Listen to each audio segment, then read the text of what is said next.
nos vamos rápidamente con nuestro cierto analista y académico de la Universidad, Adolfo Ibáñez. Fernando Wilson, ¿cómo está? Buenos días. Buenos días. ¿Cómo está, Fernando? Fernando, importante lo que está pasando en el Congreso Nacional, ¿cierto? Se aprobó en la Cámara de Diputados la acusación constitucional contra Diego Pardo por 80 votos, ¿cierto?, a favor en la Cámara de Diputados. Esto pasa al Senado. ¿Cómo le afecta esto al gobierno? ¿Cómo le afecta esto a la elección presidencial de segunda vuelta? ¿Se está votando políticamente esta acusación o también tiene alguna responsabilidad mayor justamente el ministro, el exministro? Claro, a ver, entendámonos, o sea, claramente el ministro, digamos, tiene la responsabilidad política de su cargo. El ministro en un sistema presidencial es un fusible, por definición, y no hay mayor discusión de aquello. Ahora, también, indudablemente, esto tiene un componente político coyuntural en el cual evidentemente se están ajustando cuentas. Y recordemos que el ministro Pardo no fue precisamente un ministro llano que generara amistades, sino que una persona particularmente dura y que su recorrido durante el periodo en que fue director ejecutivo de un centro de estudios durante la pandemia, hizo algunas propuestas particularmente llamativas que generaron, bueno, una serie de inquinas que se le están cobrando hoy día. Ahora, en términos de gobierno, evidentemente esto ya es la confirmación inexorable del síndrome del pato cojo. Por cuanto, si te fijas, la acusación ha corrido prácticamente en paralelo a la segunda vuelta y no ha tenido prácticamente ninguna combinación entre ambos factores. No ha habido ninguna invocación a la acusación constitucional en las campañas nacientes de segunda vuelta, ni de Jara ni de Kast. Por lo tanto, podríamos decir que más bien esto obedece a, digamos, escenarios políticos que quedaron anclados en unas circunstancias de pasado, más que a la coyuntura donde dudo que vaya a tener mayor impacto o mayor relevancia. Ahora, cuando hablamos nosotros de la responsabilidad del exministro, ¿cierto?, en este tema, la responsabilidad real de este ministro en el tema va más allá del tema político, Fernando. Hay una responsabilidad técnica a lo mejor de él de no haber dado a conocer este error antes.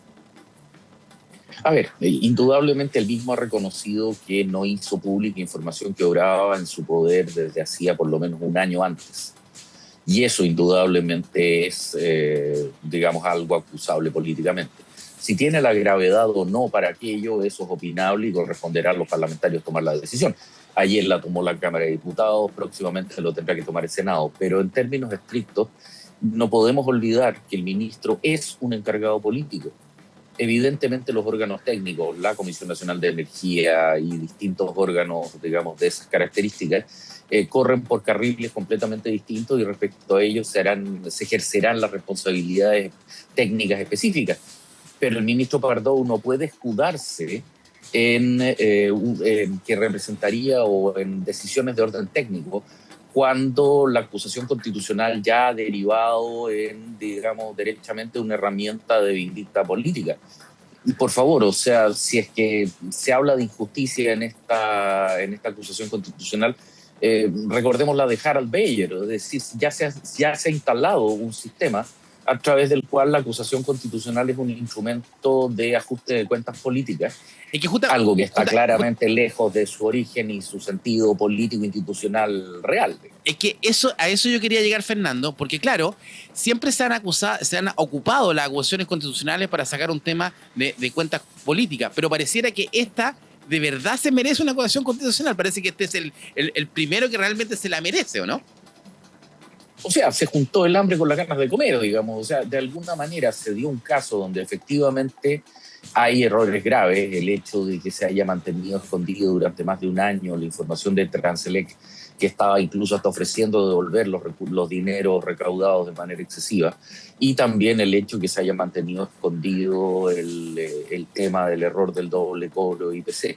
Ahora, seamos sinceros, esto demuestra una mala conducción, una mala gestión operativa del ministerio, lo cual es perfectamente esperable considerando que el ministro Pardo es un abogado que no tiene ninguna experiencia en el sector energético, digamos. Por lo tanto, la verdad es que de la misma forma que él como abogado opinaba sobre medidas de control epidemiológico y sugería las hibernaciones, tendemos a ver figuras que en el marco del Frente Amplio en algún momento creyeron ser sabios renacentistas con capacidades universales que obviamente generaron irritaciones y molestias y que hoy día están siendo, entre comillas, impetrados por ese tipo de circunstancias. Por eso te decía que se combina tanto un ajuste de cuentas político como por el hecho de que efectivamente tiene errores de carácter concreto. Quiero recordar el hecho de que ayer la acusación tiene 80 votos, que son más que los votos que tiene la oposición en la Cámara, y por parlamentarios que ya no tienen el imperativo de la elección. Es decir, aquí hay gente de izquierda, de las distintas configuraciones políticas de izquierda, que votó a favor de la acusación. Exacto. Más allá ahora, Fernando, del hecho de que ya no está la elección en curso. Ahora, otro punto que le jugaba en contra a Pardo, yo no sé directamente al exministro, si en forma directa o indirecta, eran las relaciones de su pareja con Transelec o con el bufete de abogados donde trabajaba, ¿cierto? Ella, que tenía relación directa con Transelec, ¿cierto? ¿Tú crees que ahí hay una segunda omisión del ministro? Porque en el fondo uno dice, claro, tenía la primera omisión, pero también hay como una especie de tráfico de influencia. No sé si tráfico de influencia es la palabra adecuada. No, sino que había un tema, cierto, de transparencia, de ética, no sé, porque era complicado. Imagínate tu pareja que trabajara en el bufete de abogados, del mismo bufete que atendía la empresa Transelec. A ver, es que es un caso típico de un caso donde la mujer del César no solamente debe serlo, sino que también parecerlo. En distintas entrevistas radiales el ministro ha insistido que no ha sido tal y que de manera reservada en su declaración de intereses él habría hecho, él habría hecho notar ese es conflicto de intereses, laboral. Conflicto de intereses. Pero en términos estrictos, el hecho concreto es que la relación existía, estaba allí, y nuevamente durante cerca de 2 años la opinión pública no estuvo enterada de dicha situación, por más que haya estado enterado los distintos órganos de control. Entonces, al final del día se convierte en la guinda de la torta. Tenemos un agregado de problemas. Y en un ministerio técnico de la complejidad del Ministerio de Energía, te puedo asegurar que si buscas vas a encontrar, como derechamente puede ocurrir en cualquier gobierno, precisamente debido a la complejidad técnica y a lo opinable que es el entrecruce entre temas técnicos de ese calibre y lo que ha sido la gestión, por ejemplo, la congelación de precios, la liberación de tarifas posterior, los pagos a las compañías y un largo etcétera. Entonces, de alguna manera, tiendo a creer que la decisión de poner una figura no técnica a cargo de este ministerio está demostrando que fue un error, como tantos otros casos donde se privilegió la confianza política por sobre la habilidad para el cargo. Exactamente. Fernando, buen análisis para comentar y entender justamente esta acusación. Me gustó eso, se juntó el hambre con las ganas de comer. Está bien, en esta acusación. Buena jornada, Fernando. Bueno, nos queda poco el Adolfo Ibáñez, quedan pocas clases ya. 2 semanas. 2 semanas. Y se acaba. No, sí, mi hija. No se acaba, ahí empiezan los exámenes. Y de ahí todo enero planificación del 2026, pero el mero hecho de ya no tener que estar corrigiendo, créeme que hace un poquitito más amable la vida. Sí, hay una de mis hijas está... Los chiquillos y nosotros estamos bastante exigidos en este momento. Sí, así los veo. Mi hija hace como que estudia.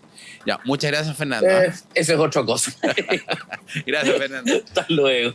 Fernando Wilson, académico de la Universidad Adolfo Ibáñez, ¿cierto? Analizando lo del exministro Pardo.